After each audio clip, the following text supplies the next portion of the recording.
Hey, it's Thursday, it's 8 p.m. Sit back and relax. You're on the green couch.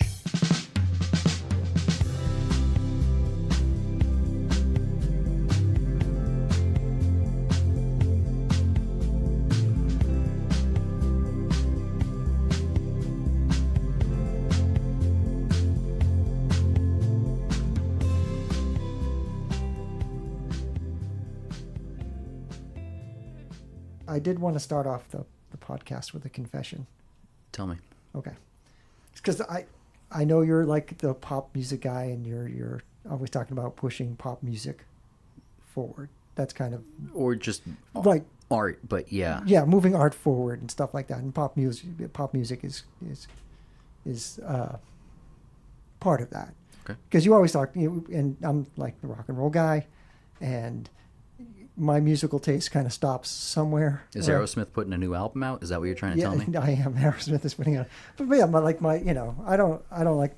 I try listening to like modern music, and there's some stuff that I like, but I had come to the conclusion that like a lot of the music isn't made for my demographic, So, I listen to it, go, oh, that's nice. So my confession is that I actually like Billie Eilish. How, on a scale from 1 to Stan? She's about an 8. I like listen. I yeah, no, I was surprised. That was my confession that I actually like Billie Eilish, and I didn't know. I was listening in the car, and I didn't know who to tell. So, and I was waiting, and I figured, since you are the pop music guy, and we talk about this a lot, and this being, I mean, compared to most of the people I hang out with. right? Yeah, you hang out with a younger crowd, and people like you always like, hey, do you know so and so? I'm like, I stare at you blankly and go, oh, have you listened to this? And be like, Yeah, but some of those things are like, what do you think of Wagner?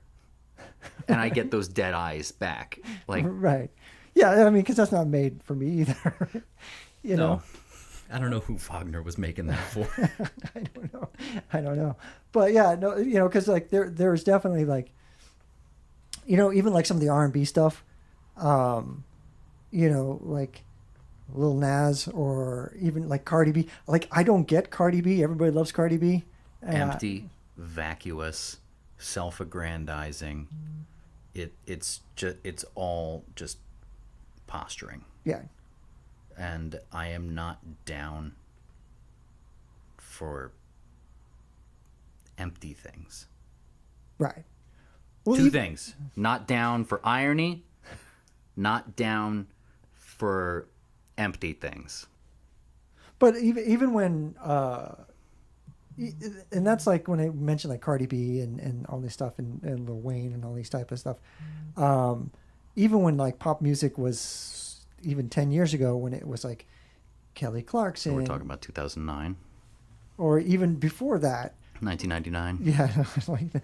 But, when like the Kelly Clarkson thing and there's a couple other, like Pink and all those songs. What's her name? Katy Perry. For our listeners, Raz made a gesture like boobs, large breasts. When he was grasping for the name of Katy Perry. Right. So Katy Perry, even then I didn't get it. It's not really the R&B thing. It's not really like that type of stuff. I remember talking to a friend of mine, and he was a musician, and he's like, I don't get it. And then I had realized that which stuff? Like the Kelly Clarkson stuff and like the Katy Perry stuff. And I had realized that music was meant for 13-year-old girls to be singing into their hairbrush at the top of their lungs. Every chorus was in that register. So that's how you know where it's aimed at. But I hear songs like Since You've Been Gone, and that just, I don't know, that just sounds like it could have been like a... Right, and that was Kelly Clarkson. That sounds like that could have been like a Buzzcocks song. Let me ask you a question. Are you down with Pat Benatar? Not really. Even when Pat Benatar came out, I wasn't down with Pat Benatar. Or like Cyndi Lauper? No. Madonna? No. All right. So you just like aren't on board with women. No. I'm No, because I do like Heart, obviously, Okay. but I do like L7, the like the Lunachicks, or the Muffs, that type of stuff. It's just that, because music has to hit that vein, has to hit that kind of vein, and a lot of times that vein is anger, or it's just something that makes you go, yeah, I just want to. And I can see where, like, as I got older and I started watching music like escape me, which is like a terrible feeling. You start to go, but it's so much worse to try and catch it oh yeah, and to not be able to. yeah. No, I don't want to be that guy kind of standing there tapping my foot, going, I really like this. I don't know who this is, but I really like this. That little peeps is something. The little peeps right now, it's like, I don't know who it is. Guys with tattoos on their face, and All of them. all of them. All of them. Yeah. So, yeah, no, it's more embarrassing, but it's really like a weird feeling to watch that kind of slip away. So, and then because our guest on the tonight on the podcast does talk about how she likes Billie Eilish, and so I decided, yeah, I'll give it a listen. What could go wrong, right? And I ended up I like Billie Eilish.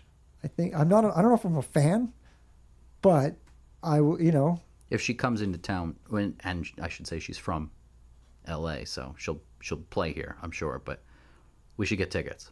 I think we should. Because It's probably going to be at the Staples Center, though. I know. Fucking gives me vertigo going there. No, yeah, no, I don't like the Staples Center, and I don't know if I really want to see her, because sometimes when you see some of these artists, you go, oh yeah, I found out that D. Antwoord are like horrible people. Yeah, you couldn't tell just by looking at them. Yeah, but that was my last, like, hey, this is modern music that I happen to like. So I was kind of clinging to that.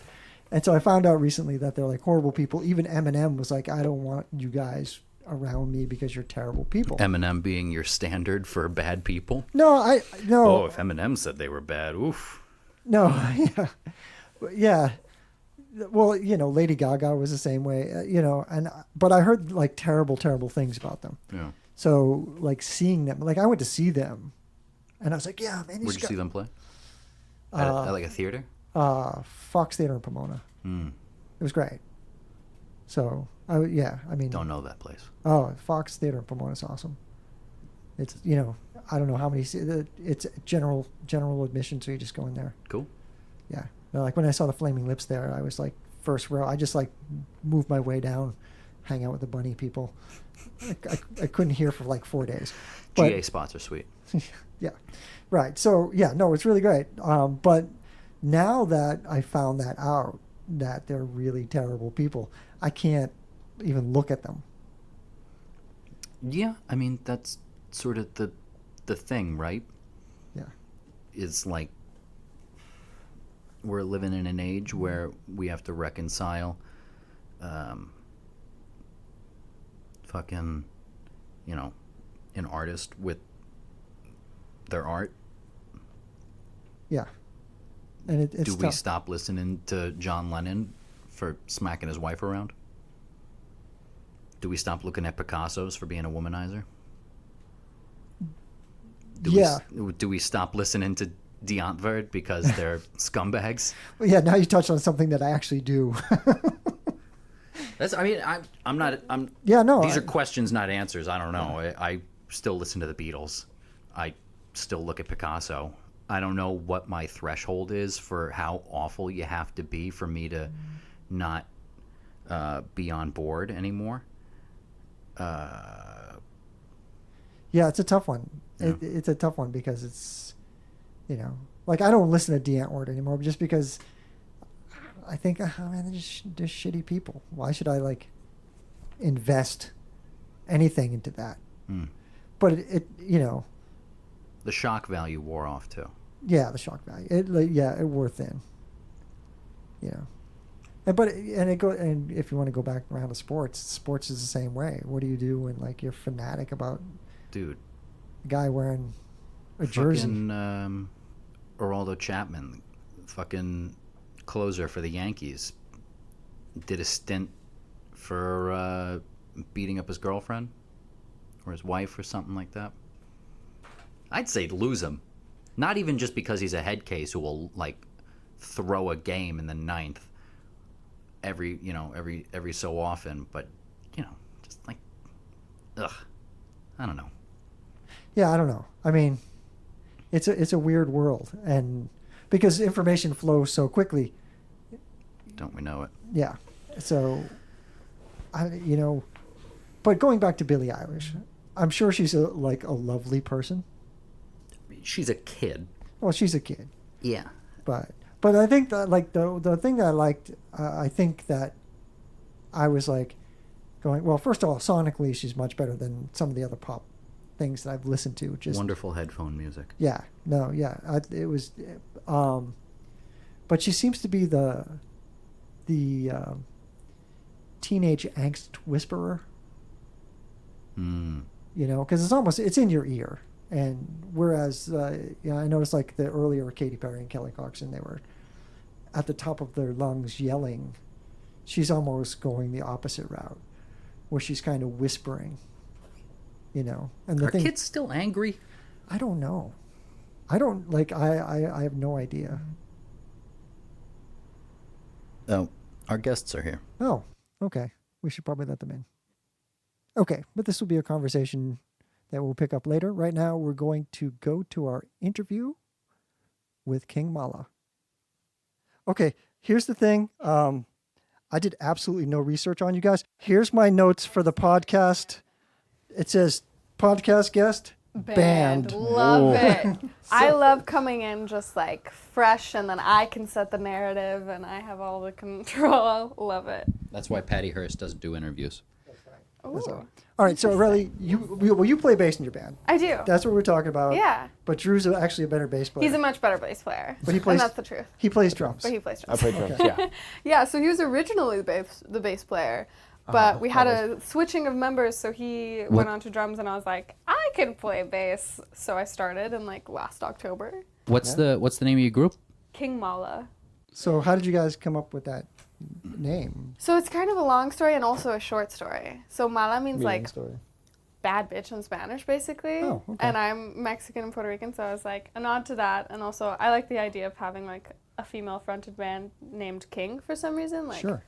I just like fucking with gender roles. Am I allowed to curse? I don't Yeah. know. Oh yeah, totally. Okay, cool. You can say whatever But- you want. Fucking A, bro. Yeah, fucking. But No, that's fine. So you front the band. I do, yeah. I sing and I play bass, and I write the lyrics mostly. We do a lot of songwriting together, and our guitarist is kind of like our melodic wizard.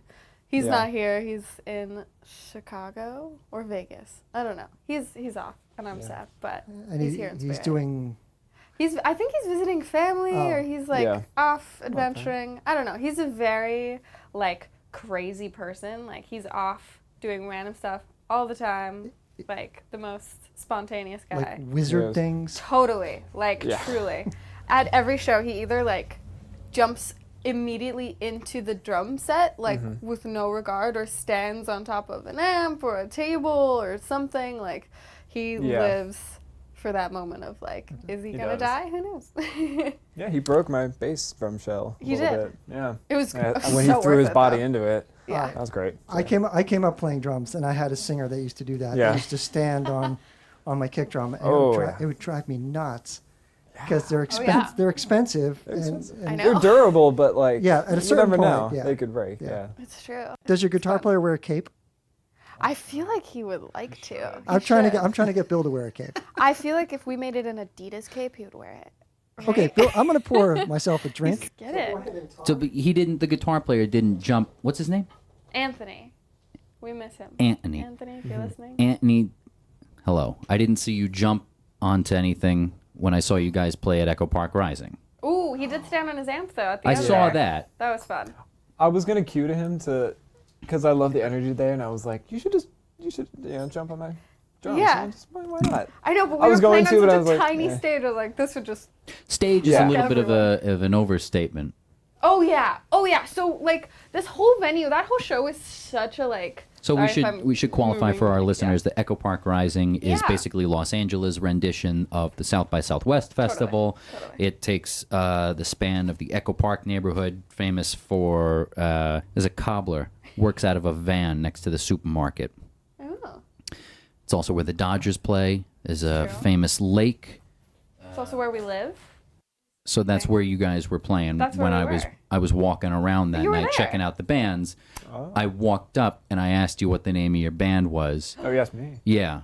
Because you Oh. were street side. You guys were playing, we It's should true. say, at I had a like my back to the crowd. on a fucking like the porch of a cafe on Sunset Yeah. Boulevard, this place called Hey Hey, which is I guess like a boba shop. Yeah. And place.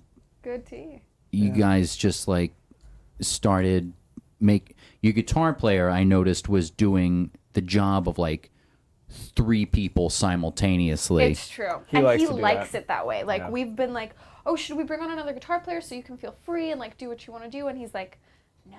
I No, wanna the guy's do it got all. pedals for days, Oh, so he he's got a loves it. whole bunch of different sounds He's kind of flying through the truly air fantastic. simultaneously. Yeah. And I noticed, you know, that this year at Echo Park Rising, I should say that there were so many synthesizers. It's true. Even I saw some of the the country trend. bands playing on the patio at the Echo. I definitely saw synthesizers there. Like Oh, yeah. only the strictest of old-timey groups, in particular, I'm thinking of Old Time Machine, didn't have Yeah. any synthesizers. And It's so true. you guys stood out as just being like a rock outfit, you know. I know our Presumably. genre is a little bit like super blended between a lot of things, but we really do like It's guitar music. yeah.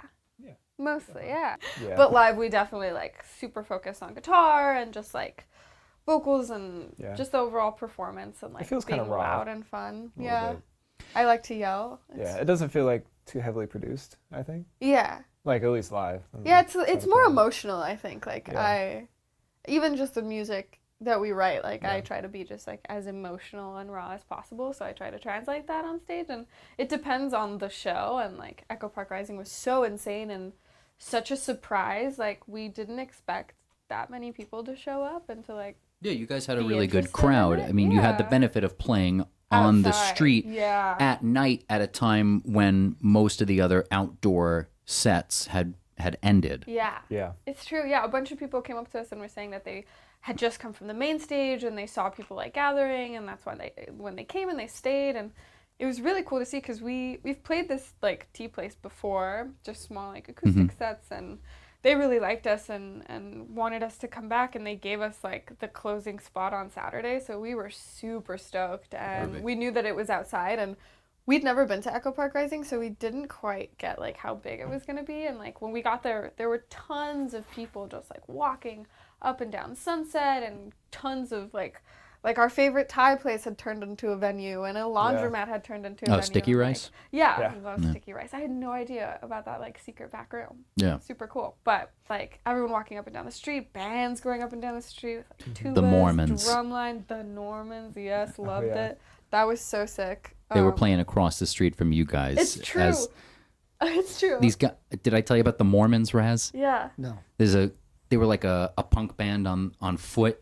The guy had like a drumline brace on his chest, and you know what effectively sounded like a floor tom and a little snare, and then a guy was playing a bass with like an amp that his friend was pulling on a Yeah. string, and the guitar player had a belt buckle amp, and then the singer was singing into a megaphone, and they were doing like punk rock music, all was- dressed as your Yeah. door-to-door Typical. With elder the bike helmet. breadsmith. It was great. All I can picture is the band meeting on deciding how to do that. They've apparently been doing it for a long time. Yeah. They're Our- playing like an anniversary show sometime this month.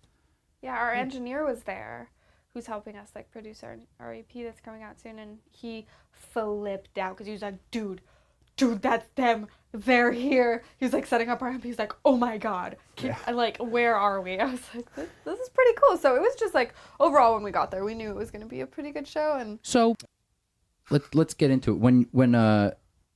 When you Google King Mala, By the way, this is what comes up on the Google image search. Oh, interesting. It's just pictures of Burgers at Burger King. I guess they have some sort of Mala. Mala burger from Is Burger this King. new? Because I want to try this. That's from that See, I'm search. telling That you, image search is from mala. 2 days ago. It means bad, but bad cool in Spanish. So I get it. It's good branding. But upon a little further research, So you didn't do research, but you did. Oh yeah, research. Bill does research. I It's just like- write band on a Oh, post-it. okay. So It like, says I'm that just you That's a guys- balance. I was like, cool. No one knows anything. I'm gonna tell it all. That's okay. I'm like Drew. Drew and I are just kind of like taking it all in. Yeah. I know. I love it. We were like, what should we do? Because I talk way more than anyone, But which makes sense. Because Here's what's cool. Like when he pulled like a totally, and it went by so fast, but he pulled a total rock star move when Bill was saying, "Oh, I talked to you at after the gig," and he was like, "Oh, you talked to me?" Like he totally. Well, this is like this is one of was the a few big shows crowd. where we've had people come up to us and like or talk to come us. And I was up like, to you, whoa, like typically, this is and I think weird. it's because you were street facing, Yeah. and I was like more in the Facing the porch. shop. Yeah, and I was facing the shop. So people immediately came up to you, which was really cool because they typically it don't was. come up to you at all. It's very Like, hard if to get anything, they'll photos come of the up to drummer. Anthony. Yeah. I know, but I mean, you always go crazy though. Like you have a drum solo. You usually stand up at some point. Do you spin your sticks, man? I don't. Oh I think man. it's too flashy. I mean, Yeah. and I always drop them, so I don't Yeah. bother. He also Raz, tends to bring like basically half a stick. Like he just won't buy new sticks. So What's up? every time he breaks them, and it's just like going through all of these like terribly worn sticks.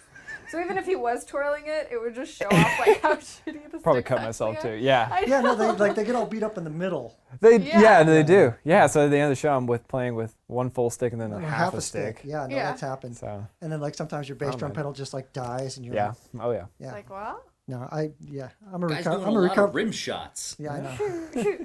I'm a recovering drummer, so I understand what you're going Can you through. account for the fact that the U.S. wide honey producing bee colonies seems to correlate with divorce rates in South Carolina? You know what?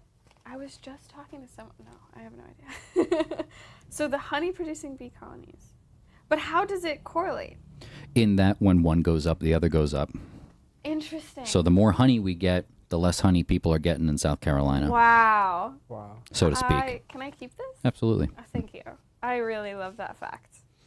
It's a great party fact. Like you can just pull that out of your Yeah. pocket, like you'd be at a party and you don't I have to would say. love to Just just go, during like a super awkward silence be Yeah. like, did you guys know that the honey producing So we should maybe find out about you guys. Yeah, sure. Drew, how old are you? 22. Drew's 22, 21. 21. Yeah. Just a Raylia? sigh. Raylia? Aureli. Aureli. Yeah. No, don't worry. I'm going to call you Aurelian. Aurelian. What? He was an emperor of Rome. Interesting. You seem like a history guy. Yeah. Yeah, Bill's that guy that A reads. research guy. So 22, 21, Yeah. you both ended up in Hollywood. It's true. What for? We actually went to the same school along with Anthony. Is that the Recording Institute? Yeah, Musicians Institute. in Musicians Hollywood. Institute, Hollywood, Yeah, right yeah. next to the Yeah, I know. anti-psychology building. Yes, Yes. no. MI Yes. guys, you're MI guys. That's what we used to call them in the 80s. I know. Like, I know. It's all been like around all forever. all the shred guys would come out of MI. Yep. Oh, yeah. It's So true. you're like Still MI true. guys. They I grew up still in do. Boston. Oh yeah. Yeah, I grew up in Boston, so we were the Berkeley jazz guys. heads. Even though Yes. I didn't go to Berkeley, I know. like MI guys were like MI guys. So It's funny. We both almost ended up in Boston as well because I auditioned for Berkeley, and then realized that I hate the cold. So the whole Boston thing runs through here Yeah, strong. it Their does. sports teams all suck. Oh, I don't know. Well, I mean- no, that's a total different. We don't want to. These guys don't care about Yeah. sports. You don't, I wish I could. There's a whole like fantasy football thing going on at my job, and I absolutely boo, refuse to care. boo. Well, you guys aren't from hockey cities, so that's fine. Yeah, no hockey. Although there. How was a far is time- Dallas? Dallas from El Paso is It's 10 2,000 hours. Yeah, Never mind. yeah. No, El Paso's like a different planet. It is literally not Texas. I hate No. saying that I'm from Texas because it's not Texas. No, it's not like Texas it's at all. absolutely Well, not. it's a state that could have been its own country. Yeah. Just So- enormous, sprawling for no reason.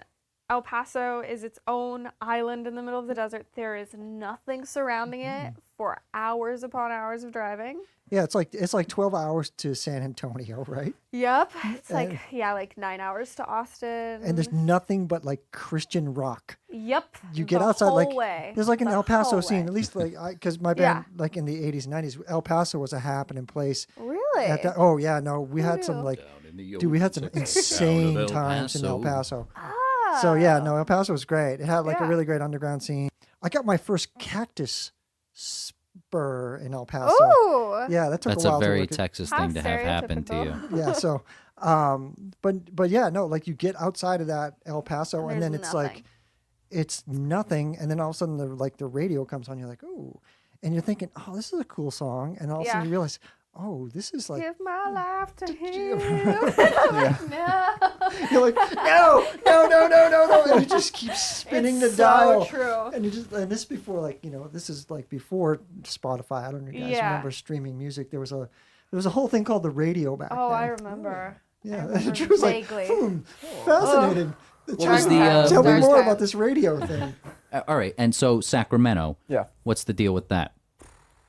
I don't know. It feels like in a lot of ways it's kind of like El Paso. Yeah. I mean, It does. It's the It reminds capital me of of the it. state. It is, but when you drive, if you're driving So outside of it, so is going Albany, into it- but nobody's, oh, I yeah, know. nobody talks about it. But Sacramento's like one of those places too. It's like, Yeah. oh, you drive out of it and you're like, oh, wait a minute. And Yeah. like heading up there's- north, right? There's nothing. Yeah. Mm-hmm. It's true. Yeah, we've made really that drive. nothing. Oh Yeah. my God, the drive from LA to Sacramento is awful because Oh. it's like you're driving and there's mountains and you're like, oh cool, like this is what it's gonna be, love it. Oh, Poppy's fun, California, love it. And then you hit just that sprawling nothingness, Yeah. and Yeah, it's that it's very for like sudden. 6 hours. It's Yeah. great. Yeah. Yeah, you come down the hill and it's just like the Berg. You're Yeah, like, what like, the hell's going whoa. on? Yeah.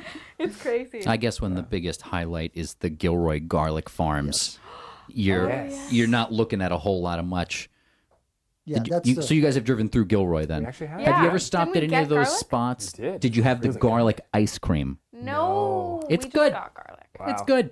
would get that. It tastes like spicy vanilla. I do love garlic. It's the only ice cream that'll give you really bad breath. I see just a stack of papers. Can you tell me your research? Well, like, what went into this?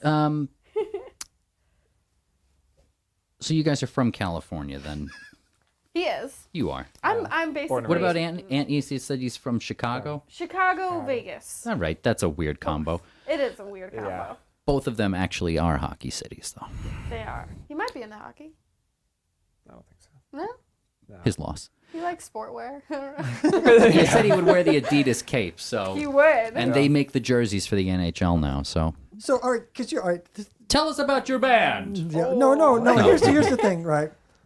Because you're both compared to me Weans. way young, and you're in a rock band, Yeah. which is to me is very interesting. And it gives me hope because Yeah. like I'm an old rock and roll guy. I came up Yeah. on rock and roll. That's just I'm Yeah. in my 50s and I'm white, so it's like you're like a given. you come out of the womb and they hand you a Peter Frampton live album. Yeah. So We have a name for that, which is Thank- Dad Rock. no. I'd like to. Yeah, that's okay. Yeah, I'm I dad. love I'm it. dad rock. So, but That's Granddad Rock for yeah, you. I know. Did you listen to rock music or like what? Did it just? I did a lot. Oh, You okay. did. For sure. My dad, he grew up listening to it, and like he raised me listening to like the Who, the Beatles, Led Zeppelin, so many like, Badfinger, Kinks. A lot It of list British goes on. invasion. Yeah, no, but no, It's crazy. like as like a drummer and a bass player, those are like a really solid. Yeah. Yeah. The most influential drummers and bass players are from those few bands. Right. Like it's awesome. Yeah. Yeah. It's true. And you? Or did you? I actually, so we both listen to a lot of like alternative rock, like a little bit more modern stuff, Sure. like Royal Blood and Arctic Monkeys. I grew up listening to Black Keys, but for the most part, I grew up listening to like 50s and 60s soul. Yeah. So, Absolutely. like, yeah. Super opposite, super not rock. No, but that's like, Yeah. that's the origin. It's true. It's true. So I think like especially a lot of our like melodies and vocal lines and stuff like that are super rooted in that. Definitely. So that's my whole history, and like that's all I listen to, like Sam Cooke, Aretha Franklin, Ray Charles, Etta James. Like that was my emo era, basically. Yeah. Like No, when but- everyone was getting into Sleeping with Sirens, I was like, bro, but have you heard Sam Cooke? Like that was my. Let me pull out my 45. Literally, I was the weirdest child like ever. But that's great. No, that's great. Because if you Yeah. if you listen to like people like Steven Tyler when they talk Yeah. about, he's like a rock icon he's in the band called Aerosmith that was really big in this, Famous for his scarves. for his Yes. scarf. On But the mics. but Love it. that's what he listened to, Yeah, which is I mean, so it's on a good path. it's true. I am like an extra old soul, I guess.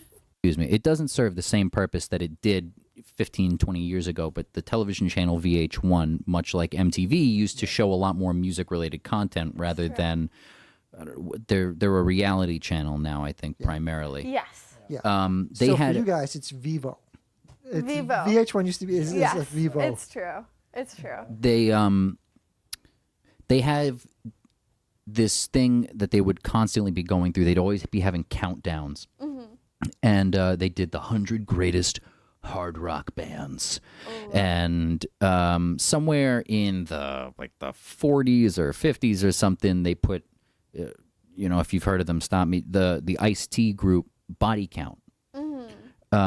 You ever heard of Ice-T the rapper? Yes. All right, He's on My SVU. dad's a big fan. Yes, I love SVU. he had a heavy metal band in the 90s. No, he didn't. Yeah, they were called Body Count. Oh my god. And, it's the kind of thing that if you were like kind of really into it and getting really granular, you could say, yeah, they were kind of like a crossover punk hardcore thrash metal group, with hip hop inflections. And on the countdown thing, as they're like, coming in at number 65, Body Count. They have, they'd cut to all these like cutaways of like talking heads where it's like, oh, here, what does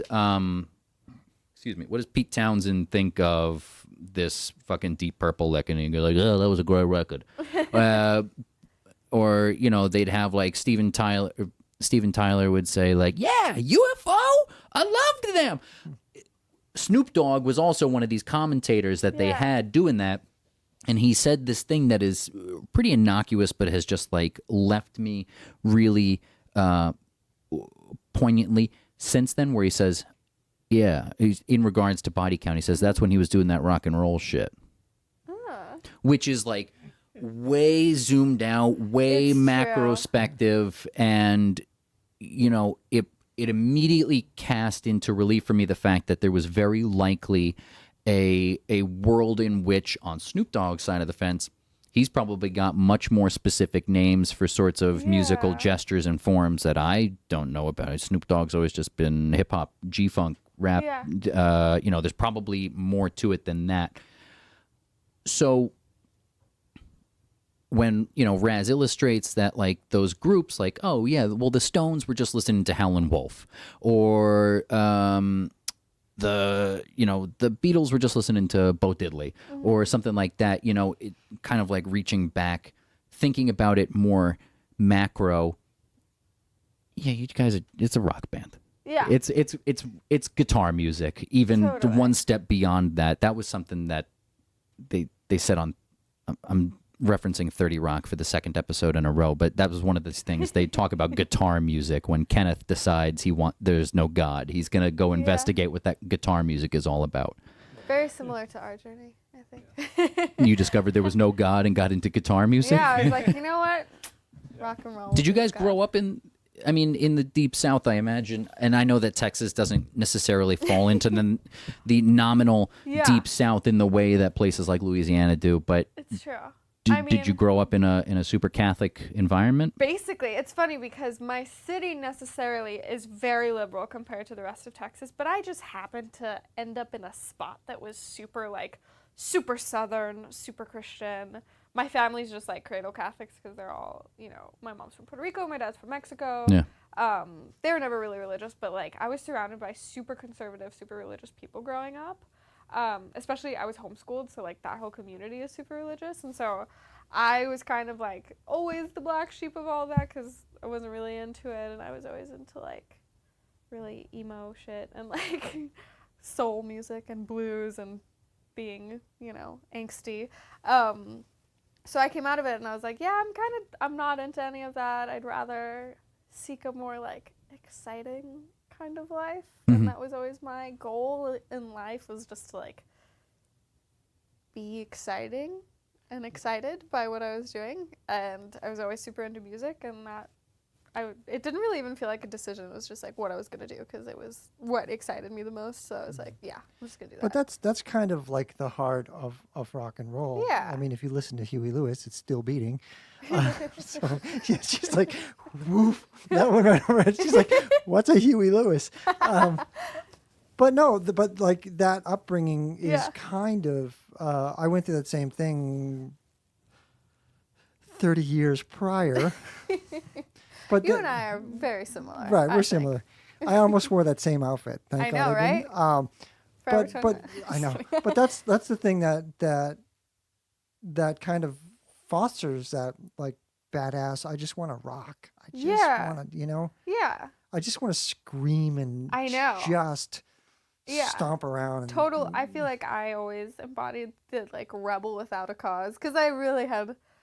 I mean, I had stuff to rebel against, but I will seriously just try to defy whatever there is to defy. That's my thing. I like to question everything, like whatever anyone's telling me. I'm very skeptical and cynical, and I kind of translate that into like every aspect of my life. And so growing up, I was just like, none of this makes sense. I just want to be the opposite of what everybody is being or telling me to be. And when I came to LA, I realized like everyone was doing that. And it was pretty cool actually, because I grew up being like the only person who dressed the way I dressed or looked the way I looked or was into the kind of music I was into or chasing the thing I was chasing. And while that was cool and I like thrive off of being, you know, controversial, it was cool to like actually be around people that got it and like were in it. Drew being one of those people. Yeah, I think so. Did you have a similar kind of like breaking out of Sacramento story? I don't really feel like I did, actually. I feel like you're much less angsty than me. No, yeah, definitely. I think so. I don't know. There's something like you look at Drew and there's something like boiling underneath. You know, I know. there's something going on. Maybe, yeah. I mean, I feel like I keep things pretty chill. Like, yeah. You're very chill. And I go crazy when I'm going the drums, though. I know. This was the That's effect how that I I registered about you, was that you seemed like you play on a very sparse kit, first of all. I did. That was actually the first time I ever did that. Do you The first usually show. play on a I bigger usually have like set? another cymbal, another tom, but just for Well, it like the was, setting that it was going to be, It I was, thought, what was it, a crash ride, a snare, hat, and floor tom and kick? Yes. Yeah, Yeah. that was it. And I feel like you always want to play that. And it worked really well. I knew that this place was really small, so I was like, yeah, let's try it. So, Yeah. It was cool. Yeah. For as compact and Yeah. sort of reserved as you through that kit were, you really did in your moments. It I don't know. You were like a can of kerosene. You know, it's just kind of like it seemed as if you were ready to kind of like blow up. Oh, yeah, always. Yeah. Went like, especially with the energy that the crowd was giving, I really wanted to blow up like that. I know. And having such a limited set, like, it forced me to be creative with how I was going to do it, how I was going to really like get the most out of the sound. So that was really fun, and it made me just like be really angry with it almost. I know. You were But, into like, it too. yeah, I think just you like were any also other like time. watching the crowd reaction, because like neither Anthony or I were seeing like how people were really reacting to us, and you were really into it, and you kept turning to me to like extend the guitar solo and to, like yeah, do really the encore drag it and out do 'cause all this people stuff, wanted you it, were yeah. like it was cool. You were like getting the brunt of the energy, which I feel like Yeah. is so rare, and that's really Yeah. really sick. It was a Yeah. good show. That was a fun night. You guys, so you haven't been a band that long then? No, about a year, almost a year. All right. We're babies. But it was kind of neat. You said you found your people when you guys all ended up at the MI. Yeah, Did, yeah. it's cool. It's basically just like a school of misfits, which is like Yeah. super awesome and Yeah. like felt really good. Yeah, the school's Being really there? good for networking, really. Yeah, kinda that's it really feels what like. it's about. It's a 'cause professional school, right? It Yeah. almost functions like a trade school. exactly, that's exactly what it They is. teach 'Cause you how to there's be like no, an engineer or whatever. Yes. Yeah, and you can do like basically any aspect of music. There's a degree for it. Like if you want to do industry, music business, or if you want to be an audio engineer or a live sound engineer or a performer or a teacher. Or build like, guitars, Or build guitars, which is what which Drew I did. studied. Yeah. Oh. I know. Oh, okay. Ooh. Yeah, we will get We'll to get there. Yeah, don't worry. I know. Yeah. Because I was going to ask you what your majors were. Yeah. that was that. Yeah. That and bass performance. Oh, okay. Yeah. No, Yeah. like luthier, like being a luthier, that's like, Yeah. dude, that's hardcore. That's Fun. good stuff. That's good stuff. I know. He works for ESP now too. Yeah. Oh, He right. does that. Quality control. Does that shit. But you just kind of like you draw, like you do put the white glove on. You like put your, I don't even do that, but yeah, Ooh. basically. over the paint. Love it. Ooh, yes. I know. This is not fine enough. Do it again. Someday. Yeah. But it was really cool. And there was a lot of people that studied different kinds of music, and we still like most of our friends came from that. And it's really more about networking because that school is also like just a pool of musicians that are basically for hire. It's like Raz, we need to go to the MI. it's true. Yeah. It's cool. If Oh, you man. People are desperate there to be hired. So It's true. It's you true. need- It's pretty Yeah. sick though. That's what I There's, need. like- I need to network. I know. That's the hardest part I think about. Oh, all the handshaking, Oh. grinning, elbow rubbing, I know. all the. Mostly parties. Mostly pretty. No, but that's how you do it. But really, Yeah. what was your major? What was your major? I was a vocal performance major and Oh. an independent artist studies major. Okay, no, that's Yeah. important. That's important because, like, you know, the business of being an artist has changed. Yeah, and it was very, because I did that as like a second half to my major. So halfway through my schooling, it became that like independent artist studies, and it was so eye opening. Just everything that goes into like, and like we studied everything from like web design to actual audio engineering, and we had to come out with a 3-song EP and a website and visuals and an entire brand that was cohesive, and so that was really cool, and that taught me a lot about like Right. Very practical. And hopefully Yeah. you forgot all those skills. I did. Threw them out the window. I no, did. no, that's good. That's good because that's my philosophy. Is everybody's like talking like, oh, you don't need labels anymore. Labels are Yeah. obsolete. But here's the deal. Like as artists, your job is to Mm-hmm. create art Yeah. Right. and let I the know. label do the rest. Let the label go, okay, this is what we need to do. But as an artist, you have to have some sort of understanding. Yeah. Like, you know, when Absolutely. you walk into the studio and, you know, and somebody goes, oh, we're just going to boost this at 5K. And you're like, Yeah. yeah, that's totally cool without knowing what that means. Yeah. You know what I mean? You're responsible for the art. It's true. It's You true. know, and that's part of the problem today is like a lot of young artists think they should do everything. Yeah. We'll just do everything. But you're then taking away from the music. Are you It's guys true. in a relationship with a label, or do you do everything yourselves? We do everything ourselves so right far. now. Because you said you have an EP coming out. We do. Yeah, we have an EP coming out in October, and I am working on it independently for now because I do want the first things we put out to be independent. Mhm. What's the name of the EP?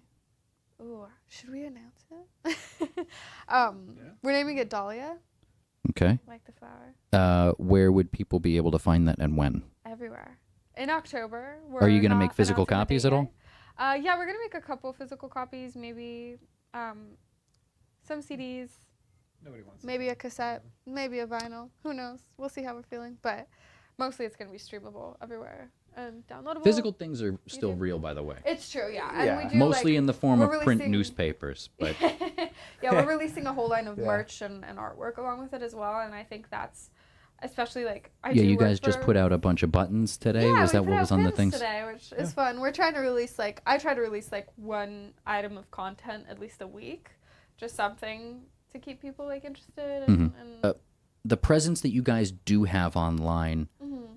for the most part, what I can tell is a few videos of live performances and then a video and recording of a Billie Eilish cover yeah. of Wish You Were Gay, Yes.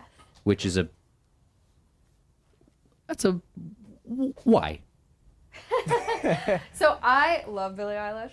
I'm not afraid to admit it. But we wanted to release just something like just a little bit of content, and we wanted to have fun like filming something, and we're super into vocals and harmonies, and we knew we would have a lot of fun with that song in particular. Like we just made it like in our bedroom, like just for fun, and we wanted to have fun like with the harmonies, and it was like quickly put together. yeah, and we wanted to, and we also like our friend is a videographer, so we wanted to film something with her and do this sort of like one shot, multiple scene take, so it seems like nothing is changing throughout the scene except us moving, and I just had the idea to do something like that. And the video is nice looking. Yeah, I liked it. Simple. And it was literally like a 3-hour thing that And we did. that's on your YouTube page, Yeah, right? on our YouTube. Which is And just what's under your King Mala. videographer's friend's name? Lauren Shelburne. Awesome. Yeah, she's amazing, and cool. she's filming our next video, which is going to be an original, like an acoustic version of one of our originals. But we just kind of wanted to release something fun, and we didn't feel ready to like release our originals at that point, like just because we want to make them really cool and well produced. And According to Wikipedia, Eilish revealed in a statement that she was inspired to write, quote, "Wish You Were Gay," unquote, at the age of 14 when she was, quote, "madly in love with a boy," unquote. In July 2017, Eilish performed an acoustic snippet of the track on her Instagram story. She stated that her crush, quote, "really was not interested," unquote, in her, and that she wished, quote, "he was gay so that he didn't like her for an actual reason instead of the fact that he didn't like her," unquote. She added that the boy in question did in fact come out as gay. And she... I know. He She did? does not give any fucks. He didn't- Which I he also did or like about didn't? her. He did. He did. turned out He to be was gay. Okay. And she, Because I he'd remember... be quote unquote kicking himself right now. She said... She's rich as hell. Oh my god.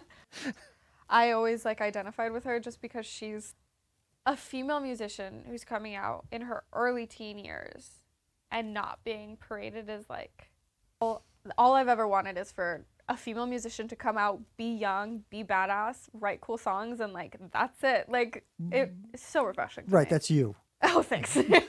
Right. But no, that's, I was going to ask you about that being, young female Yeah. musician, that isn't, like a doll, like pop right, little, like, yeah. like going back to like the Hannah Montana thing. Or Exactly. Even, And that's what I grew up with. And I Right. even grew up like with the Britney Spears. right. And what's her name? The blonde chick that was in the thing. I don't know. Christina Aguilera, like Right. all Miley like, Cyrus, they you had thinking to of? be, yeah.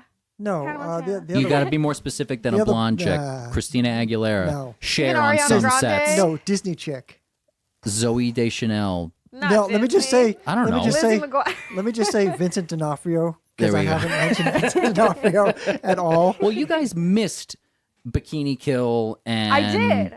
Yes. Courtney L7. Love and The I really did. Distillers Yeah. and I Garbage. know. Yeah. So And- I grew up with, I grew up in that like early 2000s era of Under just the reign pop of the princess. Swedes. Yeah.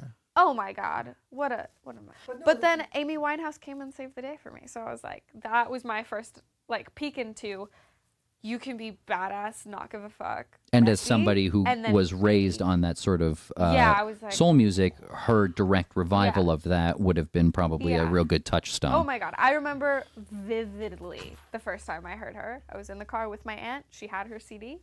She put it on. She played Rehab for me. This was and the I Back to like, Black CD. Yep. Actually, yeah. And I was like, wow. I think I must have been 10 or 9. And I was like, ooh, wow. This is it. This is it, So That is your Crocodile Rock moment. I had that exact same Yeah. moment. I was about 10 Yeah. and I heard Crocodile Rock by Elton John and I was like, "Oh my god, Yeah. rock music." So, yeah. I don't have parents that are like into music. Like my dad loves music and listens to music 24/7, but his tastes range from like classical opera to Insane Clown Posse to Biggie and Tupac. There is no rhyme or reason to his music taste. So he never really like could translate that to me. And my mom is like whatever is on Billboard Top 100 or like whatever the kids are listening to. And I could never identify with anything, especially growing up in that like early 2000s pop era. Could never relate or like identify with any of that. So I just stumbled across like the kind of music I liked through streaming and through Pandora is the reason I found that, because it was just like suggested music, and that's how I found like Early what I streaming. loved. Yeah, early streaming, because I think I had a Dell radio, because that's the only person I knew that was like doing something that I could like get with. And then suddenly like Sinatra started coming on, and Sam Cooke and Ray Charles, and I was like, Who's this Tony "Oh, Bennett snap." jerk? I know, like wow. Well, it's this is funny sick. because, you know, one of the things that's really sad about having everything kind of at your Yeah. fingertips is you forget how to hunt. It's true. You know, and it seems like that music, since you don't have to hunt for it, it doesn't become valuable. It's just in front of you. It's like, Yeah. you know, it's like you walk into the supermarket and there's just meat in front of you. Like, all right, I'm just going to take this one. Yeah. It's Right? true. So, it's true. but it's interesting that in that whole thing, you actually went, oh, wait a minute. Like you Yeah. did learn how to hunt in a way, Yeah. which is how that's the only way I could find how to get music when I was your age, was go to the record store and just kind of flip through, Yeah. going, oh, what's this, you know, and it relied Yeah. on the record. Still do that. Yeah, I still do that. Records are back, man. No, But- and it's good. It's good in a way because it, Yeah. you know, me being the oldest guy in the room, by like 40 years, you know, it was tangible. You know, Yeah. like music was tangible. You could hold it. It's you true. know, when you would listen, I'm like, you know, Yeah, it was more pontificating. precious, I think. I think so too, and Because now people spend probably, I think the average like initial listening time is like 3 seconds. Yeah, so like that's a big thing also, like creating music in this age is like you have to hook people immediately, because even I do it. Like I try to do this thing like I go to, you know, like indie top, what's happening now, punk top, what's happening now, alternative, what's happening now. I listen to a song, I listen to the first 30 seconds. These are Spotify charts? Yeah, Spotify charts, Spotify playlists, stuff like that. 'Cause That's a big- become the Spotify chart is the de facto billboard of the there's day. It is. We'll have, It really we'll is. have you back for a whole chart thing, and we'll have Drew Yeah. back too because he talks too much. I know, And right? I wanna- Sorry, like- I just like, no. yeah, and then Drew thinks this. No, and I love Drew because he like recognized like the most unique thing in my collection. I know. That's why. I bring it. Yeah, no, and we'll talk. He gives me cred. I'm just Yeah, kidding. and we'll talk about the magic bass because that Yeah, I was can't that wait. that was like that was a luthier in distress. Oh, really? Do you build? I don't at the moment. I really used want to. to. I want to find a place where I could do it. It's hard. It's hard around here. I mean, Yeah. I don't want to spend like $200 a month to go to a workshop or something. Yeah, no, you need to find like you need to find like your lab, Yeah, I do. I right? know. Because that's kind of where the magic happens. It's all It about is. where it's set up and Yeah. you, Where I can get in the headspace and I can just right because Yeah. the- Work. there is the technical aspect that you can do anywhere. But that's not Oh, where, yeah, of that's not course. where the magic happens. The magic Yeah. happens is like when you're in your space. It's much like when you're like writing lyrics. You Yeah. don't you like the actual thing of writing lyrics is very like, oh, I'm just Easy. writing shit Yeah, down. But totally. you have to be in your space. Yeah. And it's the same thing Yeah. where you have to have like it has to be your own special Totally. place. I mean, my dream in life, and I say this all the time, is to be so rich that I can just fund like a private workshop for Drew to just sit and make stuff all day, because I feel like he would come up I with so would. many cool things, and like I Yeah. just want to like fund you to sit there for like 8 hours a day and just build basses, and then I can just would. play the basses. That's my goal. That's the end goal. Well, no, that's good. all of us. I mean, that's like you've now officially put that out to the universe. I know. We all want that. I would love to have like a Drew bass. I would love to like Yeah. go, hey Drew, what are you doing? He's like, I'm just making a bass. I'm like, I'll be over. Yeah. Right? Here's $200. Let me just take what's out of your hands right now. No, it's perfect. And like, It's such a weird. It's not really a weird thing, but were you into woodworking and stuff like that? I am. Yeah. literally in your blood. It is my blood. My yeah. grandpa was a carpenter in Finland. Oh. And his dad, he was the kind of guy that he would, with his horse or donkey or whatever, go into the woods, chop down a tree, make all the lumber himself, and then make houses with the wood that he chopped. And then he passed it on to my grandpa, and he kind of did the same. He made houses all by himself. He built an entire house himself. Like, it's crazy. So then my dad got that, and then I'm kind of taking that in a different approach. Because I grew up with music and I grew up with woodwork, so kind of blending Well, the two. no, the Really two. cool. You'd think he actually, could afford to make himself some new sticks. right? I know, would right? But no, all right, no, I'm gonna defend Drew on this one right now, because the stick, like when you're playing drums, the stick is the extension.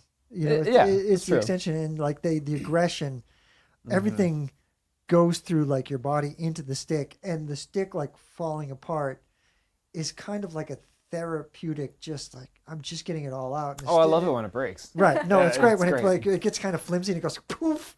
You're like, Yeah. yeah. It hits someone in the audience. Oh. Yeah. No, it's great. No, it's great. But Yeah. but wood and music do like go together.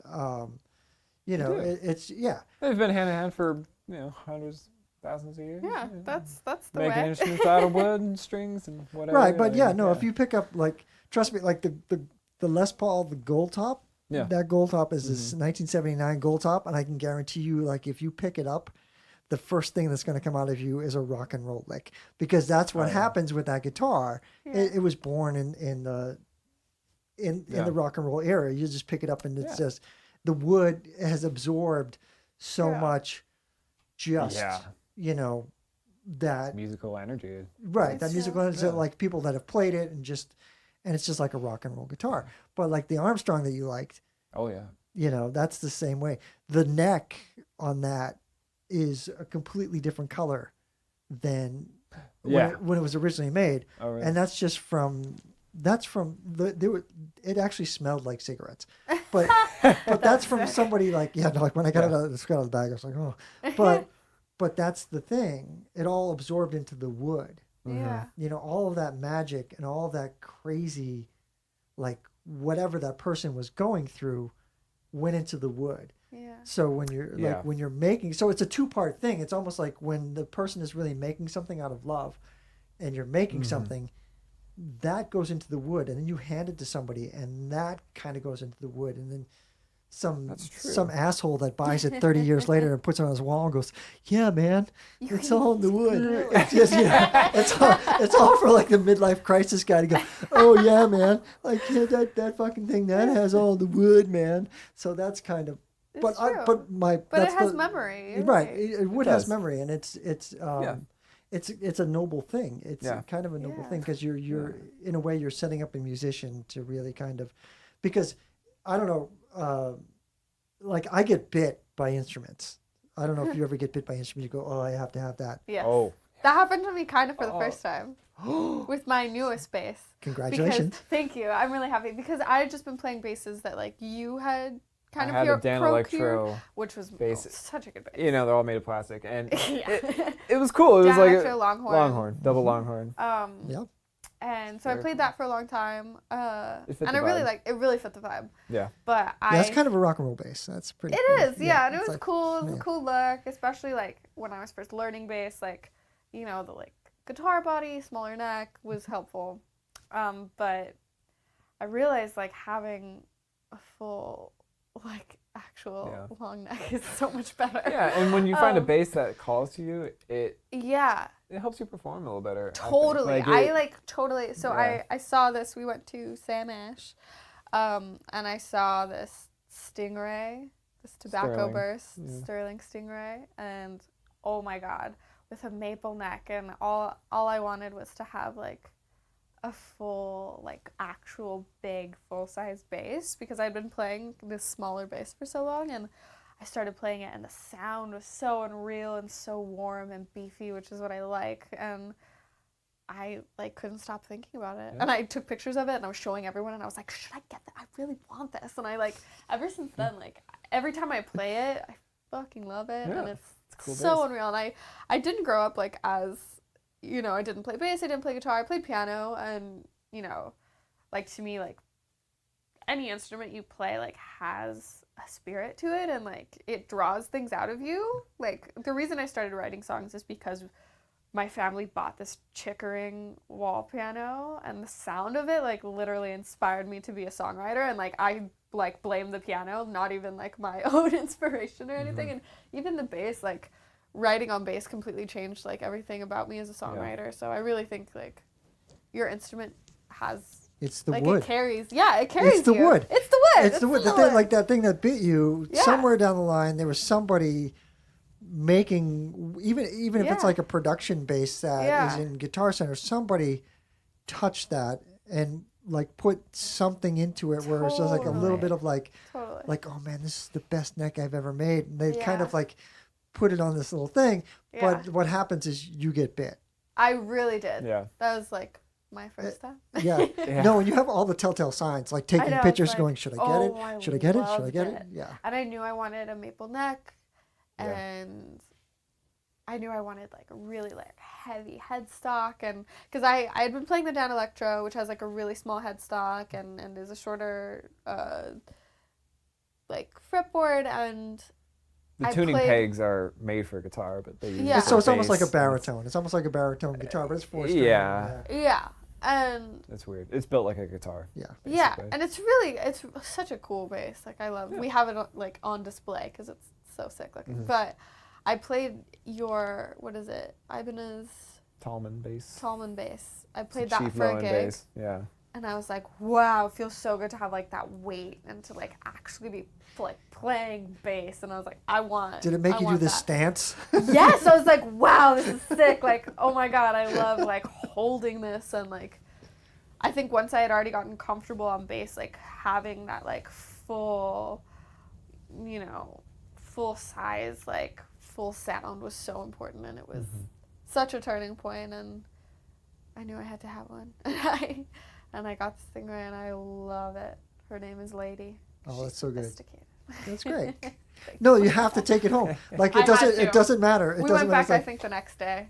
Yeah, And I we was did. like, it's like going to the pound, and you're like, "That's my dog." I know, literally, because I like went back and I immediately went to the back and I was like, is it still there? Because I wanted that specific one. Because they had a couple stingrays up there, but it was that specific one that I really wanted, and it's fantastic. I really love it. It's Yeah. because some dude like Drew, or maybe Yes. like a Druette. Just don't, Yeah. Like it's not like We're fair here, yeah. Yeah, totally. It makes sense that there Yeah. would be a woman making guitars. Why I never. I know. Right, That was but sick, though. but there's that's Now I something. want to know who made it. Don't you? But what if it's so disappointing, like meeting your hero and they're like a total asshole? And Jumping they're back to Steven Tyler for a second, my friend met Steven Tyler. And I was like, dude, you met Steven Tyler? I was like, what'd you think? He's like, he's short.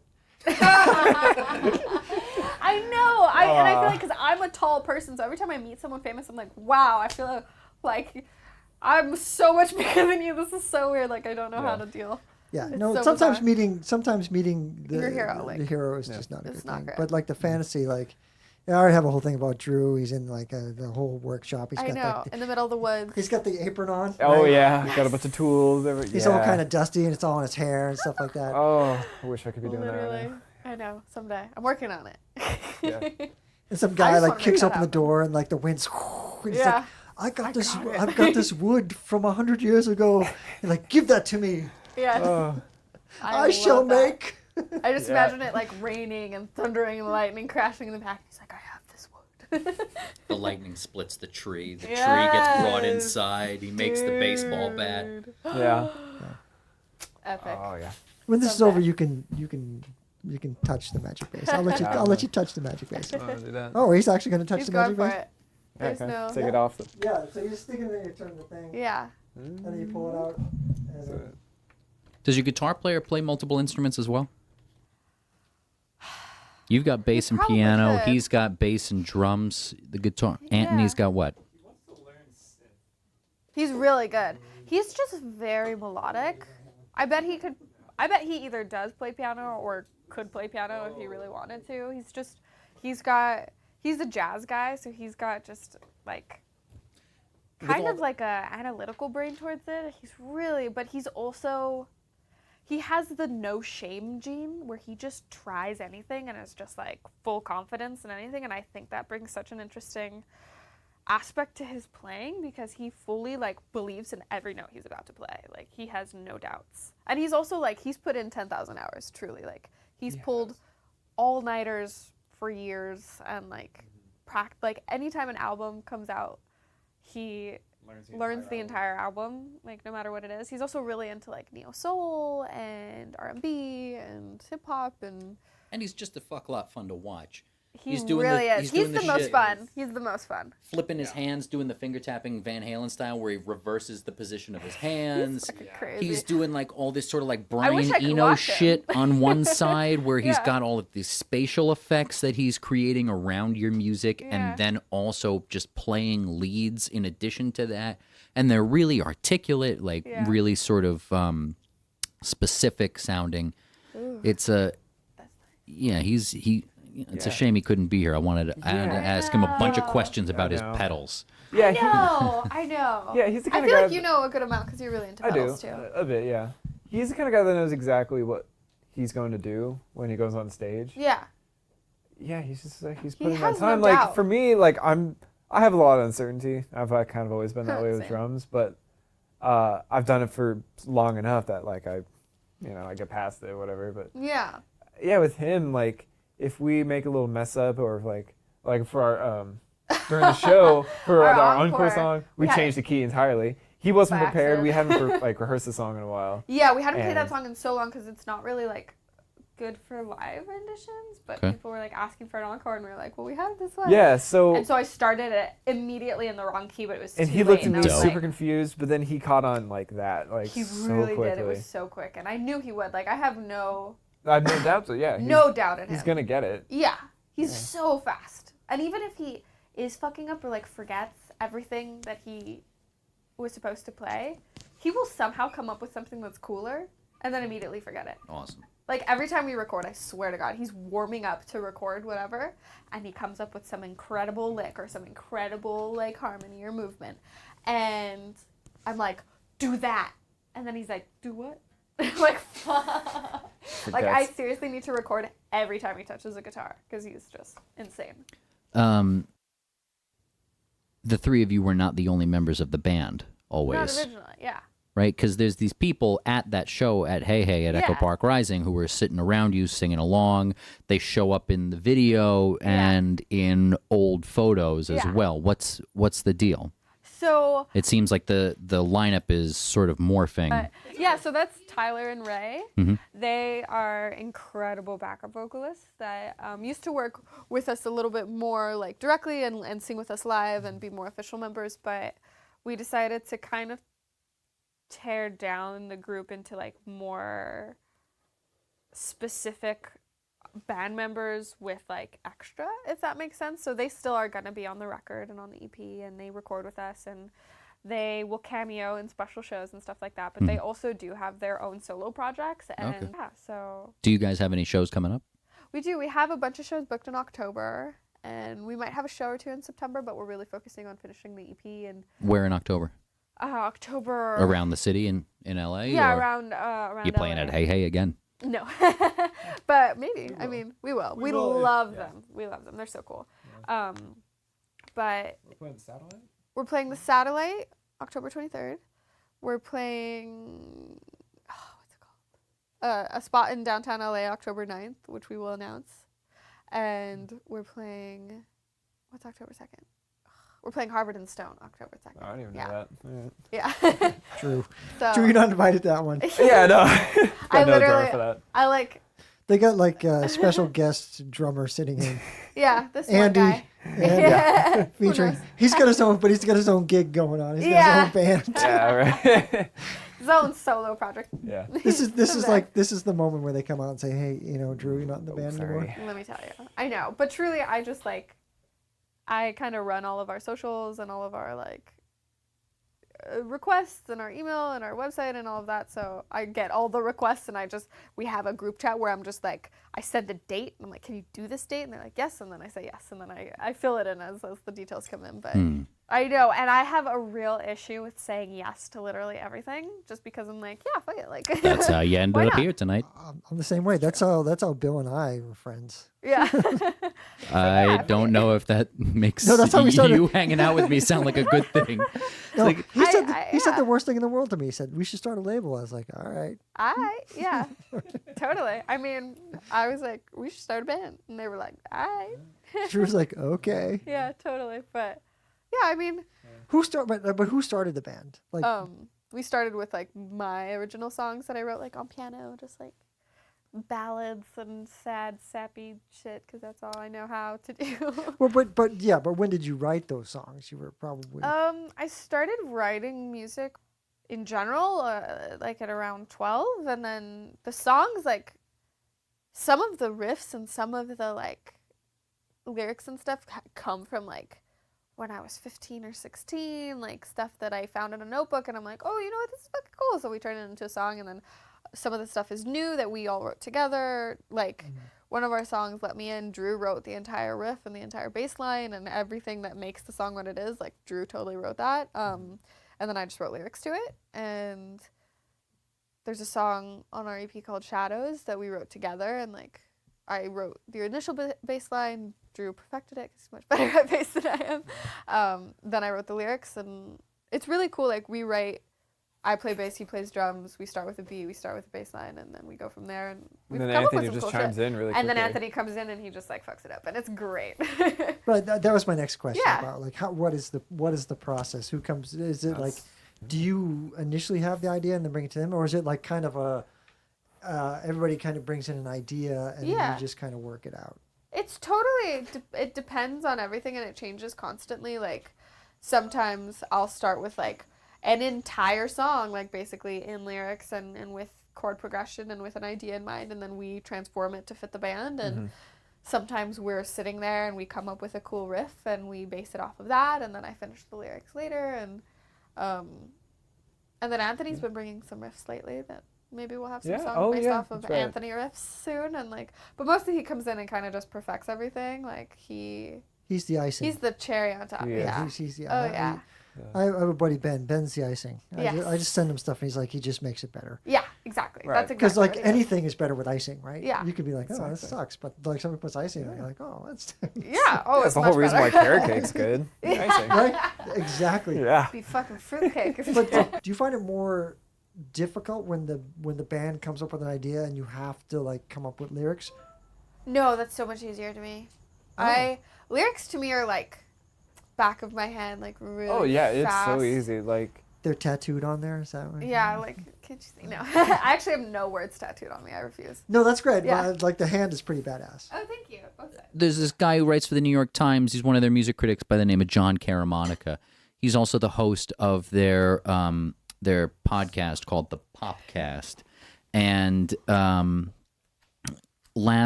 towards the end of this past year, they released a package about what is kind of the new paradigm for music.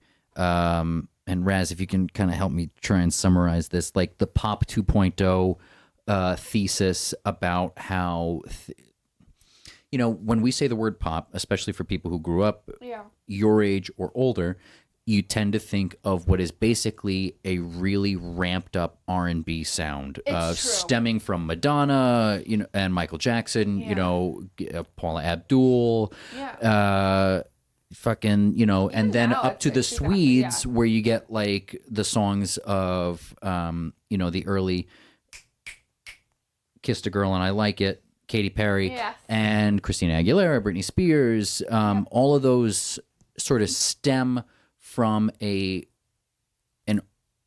its furthest roots an R&B tradition. Absolutely. But the fact that we're applying the word pop to that is somewhat of a misnomer, similar to the way where we're determining punk to actually be a stand-in for the concept of Rebellion. countercultural. Yeah.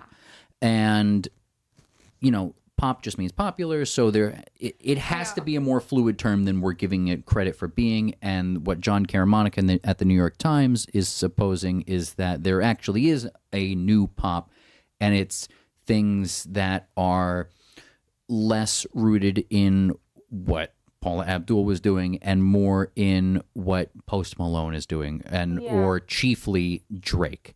And it's melancholy, it's melodic, it utilizes rap and is ostensibly referred to as rap, but because of its utilization of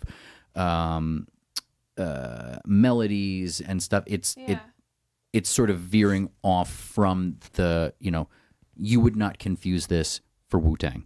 No. Yeah. and it's very it's very fashionable. The trap beats are sort of Yeah. ubiquitous, and It's centered in luxury, I feel like, a lot now, which Yeah. is kind of absolutely opposite to what a lot of these genres started out as. It was well, like hip hop's Yeah.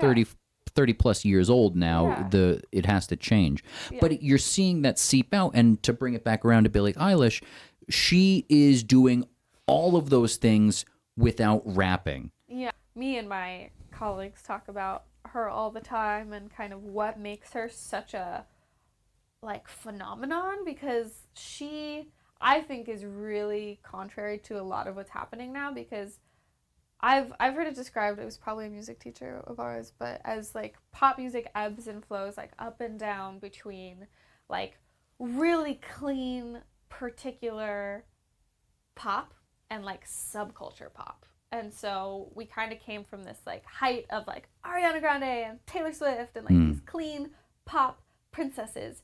And it started to take that turn, I think, with like Post Malone and the height of SoundCloud rappers. And then we have this girl now that is everything we wanted and everything we didn't know we wanted.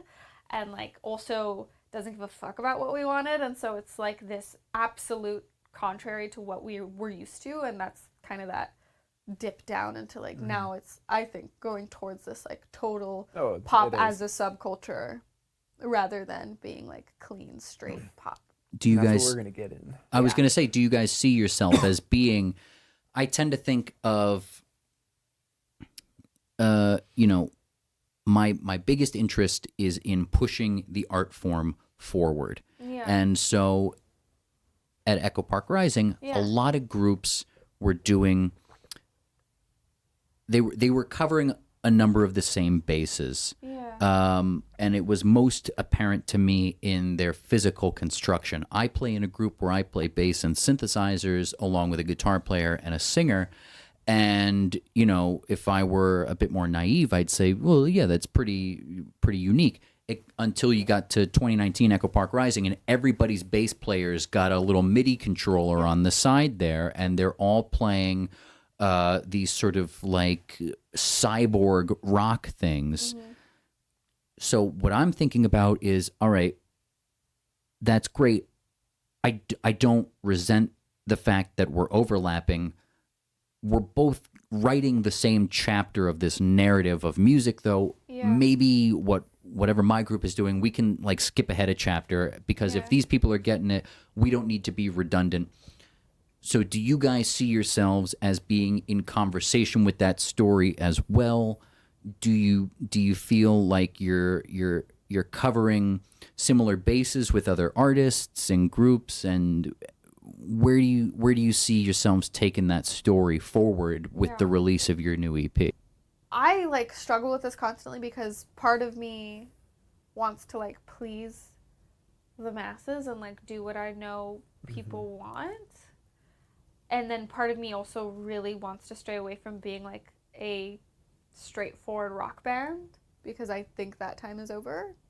Like truly, I don't see a lot of artists coming out now being successful doing just rock. Well, It's true. if they're a rock That's band, just, they're like, called the truth of 21 Dragons, and I don't know how that fits into that category. Yeah, no. So I don't think like being even just our live sound. I don't think. Imagine translates. Dragons, 21 Pilots. What am I fucking? Yeah. It's Same thing. that sort of speaks to the anonymity of even those that two is groups, though. Highly produced, highly synthesized. They're using trap Yeah. They're beats. using trap beats. Like there is no straight genre now. This is Karen Monica's point: is Yeah. that everything has Everything sort is of been everything. dipped into the crucible. It's all being melted down, and we're Exactly. entering a new paradigm. Exactly, and that's Yeah. kind of been the conversation for years. Is like the future of music is genre fluidity, just like the future of like everything we want is like fluidity between everything, and like everything should be everything. And That's very everything should be coastal elite everyone's, of you. right?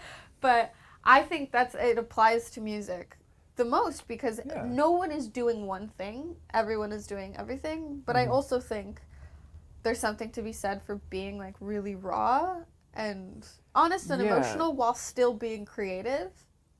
And I think everyone needs to be produced and like know what they're doing and to be, because there is being classical and sticking true to a genre, and then there's just resenting the future and not wanting to move forward. And there's a very fine line between those two. And I think it's important to like move with the times and get that like music is moving forward at such a pace that like most people aren't keeping up with it, and it's becoming so much easier to access, so much easier to make. Like music is basically AI at this point. Like it's all producers. No, that's a really valid point. Have you heard that black metal album? Have you? I tend not to like go with the trends. All right, Ted Kaczynski. But yeah, I honestly think like, so I do see a place. Think I've always kind of like felt the like anti-pop on the horizon, and that's what I really see for myself and for us. Yeah, and I feel like with our music, like listening to our recordings, like we don't have any like machine like drums or anything. No. It's all real really drums. raw. It's all real and bass, I feel like that's we do have elements. a little bit. Yeah, I mean, there's like some synth, but it's all like background. It's just You're like not the little operating things. It's not the triggers or core. nothing. No, exactly. No. I don't even know how to do that, so I don't.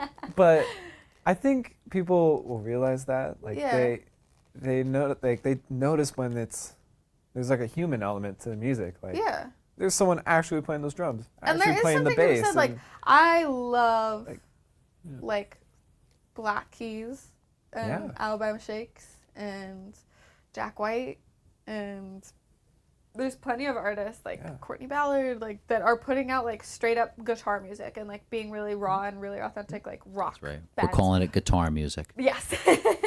But but they are also still incorporating elements that are modern, and like I think that's necessary. Like you can't stay stuck. Right, you can't. No, that's a valid point. You can't stay stuck in the past. And if you're gonna do rock, you have to do it well, because you can't just like. I think we're coming away from that time where you could just put like 4 chords together and yell, and if it resonated, but like that's not. There's so much of that now that it's oversaturated. So. But it does feel good to rock out though. It right? does, and I think that's where. I think live is where we That's where find the performance solace there. comes Yeah, in. that's where we. That's why like we strayed away from doing the backup vocalist live and doing like we used to have keys live and we used to do a like full production, but it really took away from like the energy and the rawness of it. I think so.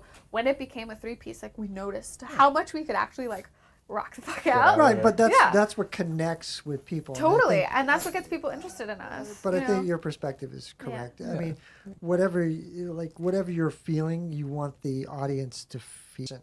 Exactly, and I just think everything now, everyone has a really high standard of production. Even in like live shows, like there is a timer, things go off, like People are playing to everything has clicks. to be super specific. Every move is planned, every word you say is planned, and I just think like because we're so fresh and we're young and messy, like every show we play is different. My voice is different at every gig. Like it's a little sloppy. It's a little sloppy. Like overall, no. Anthony plays different shit every time. Like everything is different at each show. It depends on the audience, the gig, the spot, like the energy we're getting back, the day we had, like that day of Echo Park Rising. I had a terrible day that day, and the whole day I was like, man, I'm like so bummed out. I like just like I felt like all pent up and weird. So like my whole aggression towards that show was so different than usual, and it's all so variant and like different. And I think rather than trying to buff that away and be like it needs to be a perfect production, like emphasizing that and never putting on a shitty show, like not to say like, you know, however you're feeling, like just fucking do it. Like if you feel like walking off the stage halfway through, which I feel like some artists take that shit too far and they're just like, I don't feel like playing a whole set. But like give your audience what you are like in that moment, and I think they'll appreciate it. And like still put on a good show and like know what you're doing and like don't be you know sloppy. But there's something to be said about like, you know, flattering the mess that like we are. Right, no, like to be honest and be like, this is how I feel right now. Yeah, totally. Stage, and it's just so cool to like see artists be human and not try and be like a production. Right. It's nice, and I think everyone, especially like in Echo Park and in LA, Everyone is trying will to be appreciate that. a production. Yeah, everyone's trying to be with the synths and and with the, bells and whistles and with the things. Like, I think everyone is trying to be like one particular thing or trying to fit the mold. And I think it's like, while everyone's trying to be different, they're ending up trying to be the exact same. To the end of the doing high it. production, I'm Yeah. surprised and disappointed. I saw no choreography. I know. I was trying to find something cool, but I think Drew Yeah. has some choreography like planned, right? oh, I bet. Yeah, it's just throw my body into my drums. Throw everything I 1, got. 2, 3, crash. Anthony would be down. Anthony would be He would. so down. Is there anything that people can hear right now? Yeah, so people can hear our cover if they want to. We're releasing music next month, starting with a single, maybe 2, you'll see. And then an 8-song EP entitled Dahlia. That's You heard it here EP, first. 8 songs. That's Yeah, it's a substantial. long EP, short Yeah. album. Yeah, exactly. But Pick a side. the You couldn't crucial come up with 2 more, huh, Drew? difference- I know. But Just put some I think it's 7 skits songs. in 7 there. songs. Skits. Yeah. 7 songs. All right. Spoken All word right. essays. Yeah. Literally. And yeah, we're releasing a music video, a web store, a merch line. Yeah, you guys don't have like a proper website, right? We did. We had our proper website that Drew designed. It was really sick, but we took it down so that we could re-release it like with the EP and with our web store. Get a splash page or something Yeah. on there. I don't remember seeing anything in my searches for you guys. Yeah. Like there's a link It's been to a a minute. Bandcamp page on the Facebook page, but it goes to a dead URL. Yeah. We took Sounds about everything right. down because I literally want to start from scratch like with the release because I love like when a band releases something, it's not just the thing. Like you're getting merch and a new website and a video and you're getting like it's basically instead of being one day of release, it's like weeks of like presents basically for everyone and it's basically like a giant celebration of like we're releasing our music, like here's everything and it's all going to coincide and be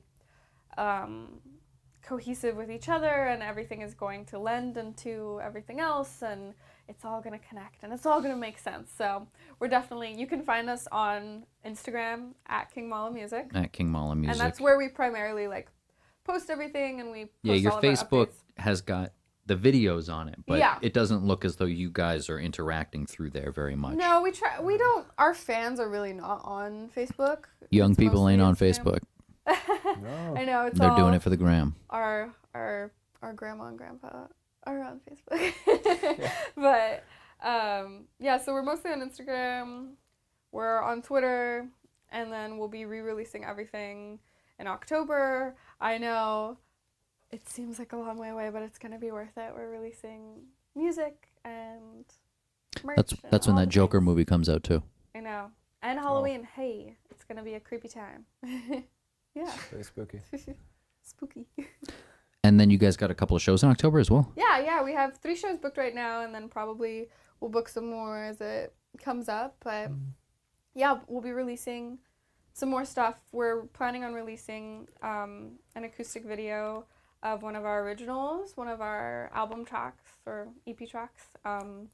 This September, we're gonna release something small as a little taster for the EP. Well, we have stuff on YouTube, right? Like, You have Yeah. they're we have not the cover. We did take it. We the- took everything. I took everything. there's the down. cover. Yeah, I was wow. gonna Okay. say the videos of you guys playing live that are on YouTube or on some other rando account. Oh yeah, I think California Design Firm. But yeah, there's more to come, definitely. But yeah, we're definitely. I just want to release everything together and for it to be super cohesive and just kind all of look like good. an official like announcement of us, you know? Yeah. And yeah, It's like we gonna be- built a little name of ourselves, but yeah, we're kind of like building This is our your fan base. quinceañera. Yeah, this is Exactly. our This is your coming our out party. courtship with the world is right now, and we're gonna officially date in October. I gotta say, this has been the worst. Let's wrap it up. oh yeah. Here's my very vague, like, this We're- is all the shit that's coming out. We're 2 It's for like- 2 with that bad I endings can't- here, like, guy. like you're on the phone, Technically like, announced, yeah. okay, say goodbye now. All right. I know, I'm Hispanic, which we stand at the door saying bye for another hour. That's how we work. And that's what's great. Yeah. Yeah. Yeah, this has been really fun. It has been Enjoyed fun. it. Great time. And like, as far as like earlier, I just known you guys as band. Yeah. And now I just kind of want to Now you see know you it's just okay. based on what you guys were talking about. Yeah, for sure. And they'll definitely will be putting out more stuff and more ways to see us and find us and more content and And then as we get more Yeah. listeners, we'll have you back that way. Because sure. I want to catch up. I want to find out. Yeah. I I know. want to see if your dream for Drew has come true. I know. It will. I'm works gonna make out. it happen. But totally, for Yeah. sure. All right, homies. Okay. Well, Aurelie, King Drew, Mala, thank Yeah. you for being on the green couch Thank you tonight. for having us. muchísimas gracias. Raz. Bill, I think that's it for tonight. All right.